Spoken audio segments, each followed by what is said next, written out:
What's up, YouTube? This is Marco Polo. You may feel like you're in a slump. You may feel like things are not going right for you, and that life and the situations in it are pulling you down. You got to understand, I'm here to tell you, you're not alone. Millions of people are dealing with similar problems to what you're dealing with today. There's an old saying, it says, nothing is new under the sun, which means anything that's happened pretty much has happened before or is predestined to happen. So don't get down on yourself if things aren't working out exactly how you envision, because the fight ain't over. It's not over by a long shot. Now, just recently, I read an article. It stated close signs are popping up as jobs disappear. It's referencing restaurants that open one day, close tomorrow. And anybody who worked in this restaurant, well, they're out of work. Tough luck. They state inflation, food costs, customer price sensitivity, and more competition as the reason many of these businesses are closing their doors. They're blaming themselves in specifics or blanketed statements saying or stating reasons that they're closing, but they're not stating the obvious. The economy sucks out here. They can say it. You could just come out and say it. We're closing because this economy sucks and we can't make no money. We're literally losing money. A lot of businesses are hemorrhaging money. No, they can't keep their employees. Hell, they can't even pay them. People are probably borrowing money to make payroll. Comment if you agree with any of this or feel like this may be the circumstances for somebody or a place that you know. Anyways, we are witnessing the decline of middle and small town America. They are rapidly putting small businesses out of business. Large businesses run everything. Large businesses have enough money to influence the politicians, to buy their favor, to fund campaigns, and ultimately the scales are tipped to big business. They always are. Those with the deepest pockets are going to rule. And that's just the way it is. And that also works on our personal level. People with the deepest pockets don't have to worry so much about the little day-to-day things, like going to the grocery store and seeing these high-ass prices and knowing that you only have a certain amount of money, but you need to make it work to get to your next paycheck, or at least to the end of the month. So these concerns are not their concern. They're just kind of, easy going about this situation. Money's coming in faster than it's going out. Well, then you're gaining wealth in any circumstance. And that's what the wealthy are doing.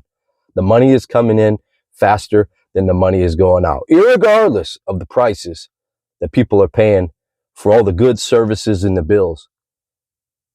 Irregardless.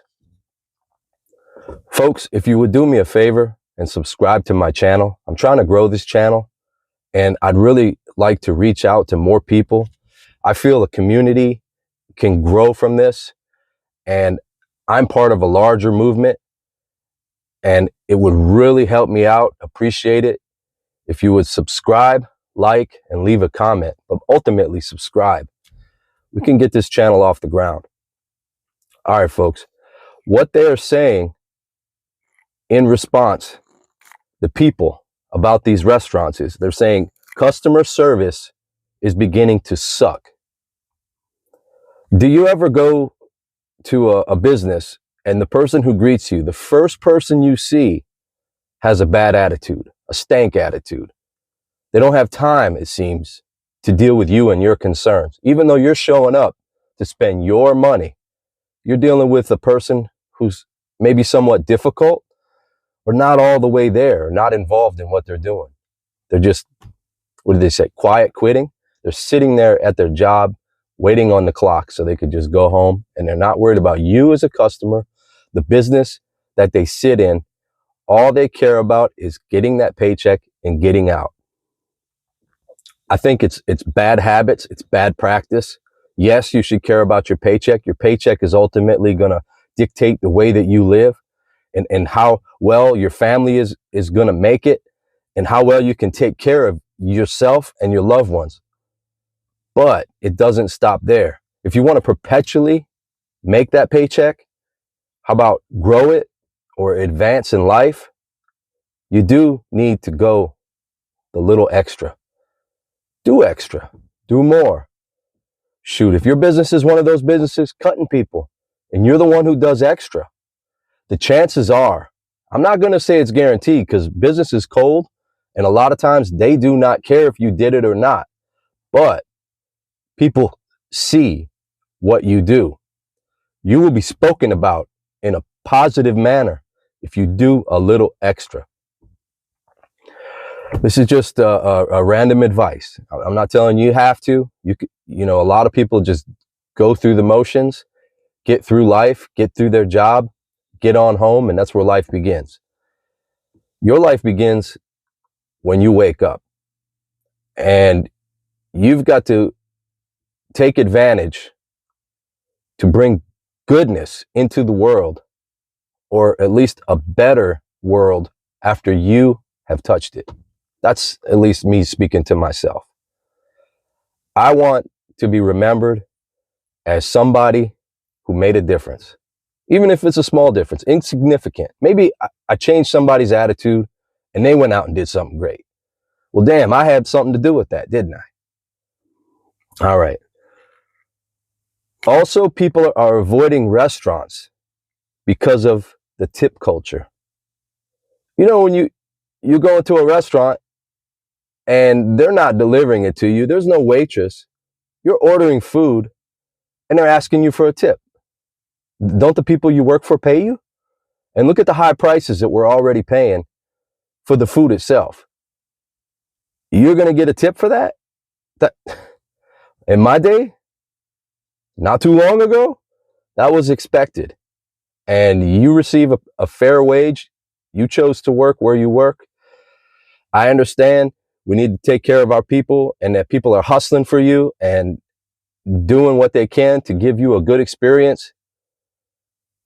But at the same time, if someone's not doing anything for you and they just grabbing something and putting it in front of you, how much do they really deserve? Do they deserve a seat at your table?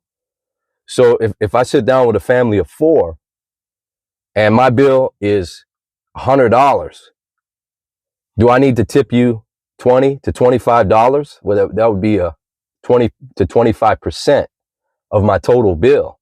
So basically, I'm buying you a meal just for grabbing it from the cook, delivering it to me with a smile on your face.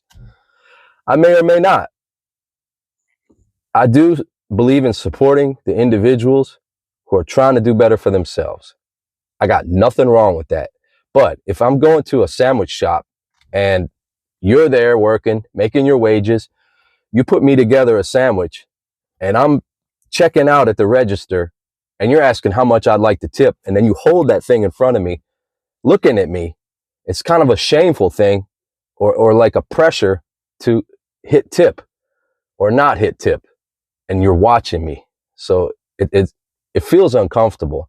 And I can understand where a lot of people feel uncomfortable to go to a business expecting to spend X amount of dollars and then being pressured and walking out having spent more. And a lot of us are on budgets nowadays. And when you walk out having spent more, that leaves literally a bad taste in your mouth, even after you eat a nice meal, if it was a nice meal. So the tip culture has gotten out of hand. And it is another reason that people are turning away from going out to eat. A lot of people are saying the value is not matching the price. Shrinkflation has taken over everywhere. And a lot of restaurants, of course, grocery stores, you can obviously see the packaging. They're giving you less food and the price isn't changing, or it's going up. You're thinking you're getting a good deal, but the size of the food that you buy in the package is less than what you've been accustomed to. And they use nice techniques, like they have the bottles, and then the bottles on the bottom of them sort of have a hollowed out spot on the inside, and they go up, and it looks really nice and sleek design and everything, but you're literally receiving less ounces for the same product. So every little bit of space that they can rob out of that plastic bottle or whatever container that they put it in, if it's in a fancy shape, believe it, that it's done to take away from what you're actually receiving. But they can put a nice package on it, and it can look good, and you'll probably buy it. And there's a lot of people doing research, and there's also a lot of tricky ways of getting Americans and whoever. This is happening around the world. Sorry to be just American look and focused, because a lot of my brothers and sisters around the world are dealing with shrinkflation. So that is something that is hitting us in the restaurant industry as well. And it's a turnoff. When you get your plate and they skimp you on your food, but you're paying premium price and they want a tip, and let's say the service is lousy on top of that, I ain't going, bro. I'm not coming back. Not for this. You work hard for your money. And your money's not working hard for you unless you invest in it. So that's the only way to put your soldiers, your investments, back to work, is not spending it out at some restaurant where they're going to treat you bad and give you less. And then you leave with a bad taste in your mouth. You go ahead and you get what you need to get. Prepare it at home. Prepare your food at home. And you'll be healthier. There's less contamination, or at least you have control of what contamination can come across the food that you put in your body. Last but not least, people are concerned about crime, and they're not going out as much out into public places. I see this, I find this with a lot of elderly people who would have frequented restaurants, but they may be living in an area that's more of a lower income or a moderate income, and these places can be the hotbed of crime. People just want to relax and do their thing. They don't want to deal with somebody else's bull. It's BS. For somebody come into a restaurant or place, showing themselves off, making a fuss, making a scene over some nonsense. Like you think you some bazillionaire because you bought a meal or 5 meals, or who cares what you bought? There's other people here. And your concerns don't need to be broadcast for the world. It just pisses people off. And on top of that, folks just won't frequent those places anymore. And it's a stain on the business itself. But the business is not responsible for the way people act. These are private citizens, walk through their doors, act a fool. People witness that. If you see it more than once in certain locations, you pretty much stop going to those locations. You'll drive 5 miles down the road to go to a similar establishment to get the same business, same service, but at least you'll have some peace on that side. People want peace. So these places that can't keep the peace, they're closing down too, because they're losing the business. They can't turn a profit. They can't keep their employees. They can't keep their lights on. That sign goes on the door, closed. Anyways, folks, this is Marco Polo. If anything I say resonates with you, please subscribe to my channel. Let's grow this thing. Let's be together in this. You are not alone. I care about you, and I want you to succeed. Peace.